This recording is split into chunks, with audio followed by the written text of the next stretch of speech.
Space ചാനലിൻ്റെ shalom Bethlehem എന്ന പരിപാടിയിലേക്ക് എല്ലാവർക്കും സ്വാഗതം. ശലോം ബെത്ലഹേം പരിപാടിയിൽ നമ്മോടൊപ്പം ക്രിസ്മസായിട്ട് ബന്ധപ്പെട്ട ആളുകളും വസ്തുവകകളും ചിന്തകളും വിചാരങ്ങളും പ്രതീക്ഷകളും എല്ലാം കൊണ്ടാണ് നമ്മൾ സഞ്ചരിക്കുക. ഇന്ന് നമ്മൾ എസ്കുലീൻ കുന്നിലാണ്. ഈ അടുത്ത കാലത്ത് ഒത്തിരി ചർച്ച ചെയ്യപ്പെട്ട എസ്കുലീൻ കുന്ന്. ഈ എസ്കുലീൻ കുന്നിൻ്റെ പ്രത്യേകത സാലൂസ് പോപ്പുലി റൊമാനി എന്ന് പറയുന്ന റോമാക്കാരുടെ സംരക്ഷക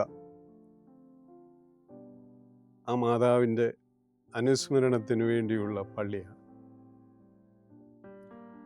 ഇവിടെയാണ് ഈ അടുത്ത കാലത്ത് ഫ്രാൻസിസ് മാർപ്പാപ്പായെ അന്ത്യവിശ്രമം കൊള്ളുന്ന സ്ഥലവും ഇത് തന്നെയാണ്.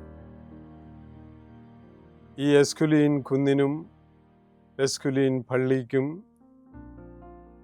റോമിൻ്റെ രക്ഷക എന്ന് പറയപ്പെടുന്ന മാതാവിനുമൊക്കെ ഒത്തിരി പ്രസക്തിയുള്ള ഇടമാണ്.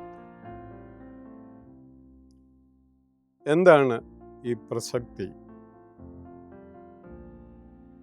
ഇവിടെയാണ് ബെത്ലഹേമിലെ കാലിത്തൊഴുത്തിലെ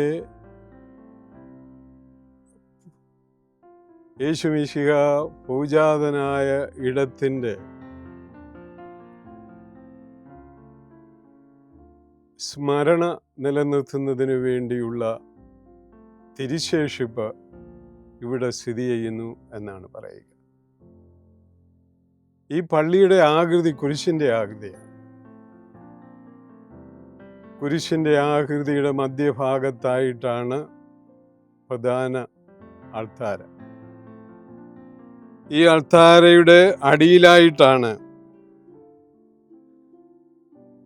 സിക്കമൂർ മരത്തിൻ്റെ പേടകത്തിലെ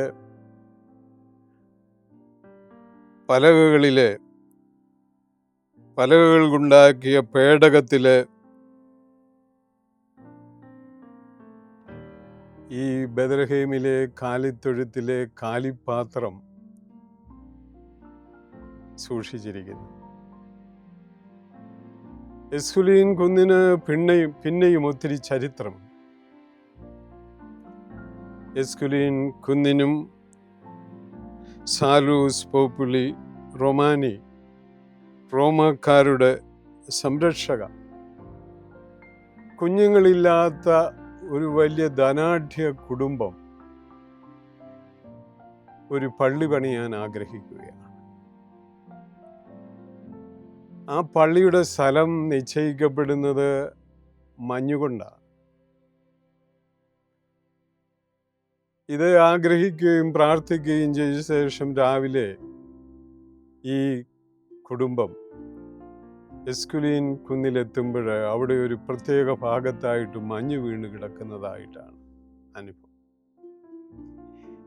ഇതിൻ്റെ അനുവാദത്തിന് വേണ്ടി മാർപ്പാപ്പായെ സമീപിച്ചപ്പോൾ മാർപ്പാപ്പായും തലേ ദിവസം താൻ കണ്ട സ്വപ്നം ഇത് തന്നെയായിരുന്നു എന്ന് പറയുകയാണ്. എസ്കുലീൻ കുന്നില് പള്ളി പണിതു. ഇന്നത്തെ ചരിത്രങ്ങൾ ഒത്തിരി പിന്നിട്ടു. ഇന്ന് എസ്കുലീൻ കുന്നില് സൂക്ഷിക്കപ്പെടുന്ന രണ്ട് അത്ഭുതകരമായിട്ടുള്ള സംഭവങ്ങൾ. ഒന്ന് മാതാവിൻ്റെ ഐക്കണാണ്, രൂപമാണ്. ഫ്രാൻസിസ് മാർപ്പാപ്പ താൻ എവിടേക്ക് യാത്ര ചെയ്യുമ്പോഴും ഫ്രാൻസിസ് മാർപ്പാപ്പ ഈ പള്ളിയിൽ വന്ന് പ്രാർത്ഥിക്കുമായിരുന്നു. ഏത് യാത്ര കഴിഞ്ഞ് തിരിച്ചു വരുമ്പോഴും ഫ്രാൻസിസ് മാർപ്പാപ്പ കുറച്ചൊരു സമയം ഈ പള്ളിയിൽ പ്രാർത്ഥനാപൂർവം ചിലവഴിക്കുമായിരുന്നു. രണ്ടാമത്തെ ഇതിൻ്റെ പ്രസക്തി എന്ന് പറയുന്നത് ഈ തിരുശേഷിപ്പാണ്. ബെത്ലഹേമിലെ കാലിത്തൊഴുത്തിലെ കാലിപ്പാത്രം, കന്നുകാലികളുടെ പാത്രം, അത് തിരുശേഷിപ്പായിട്ട് ഇവിടെ സൂക്ഷിക്കുന്നു എന്നുള്ളതാണ്. ക്രിസ്മസ് ഒരു ദേശത്തിൻ്റെ മാത്രമല്ല, കുറച്ചൊരു സമൂഹത്തിൻ്റെ മാത്രമല്ല, ലോകത്തിൻ്റെ അതിർത്തികളിലേക്ക് എത്തിപ്പെടുന്ന ഒരു ക്രിസ്മസിനെയും ജാതിമത ഭേദമന്യേ എല്ലാവരുടെയും മനസ്സിലേക്ക് ക്രിസ്മസ് എത്തുന്നു എന്നുള്ളതിൻ്റെയും വലിയൊരു സന്ദേശമാണ് ഈ എസ്കുലിൻ കുന്നിലുള്ള പള്ളിയിലെ തിരുശേഷിപ്പ്.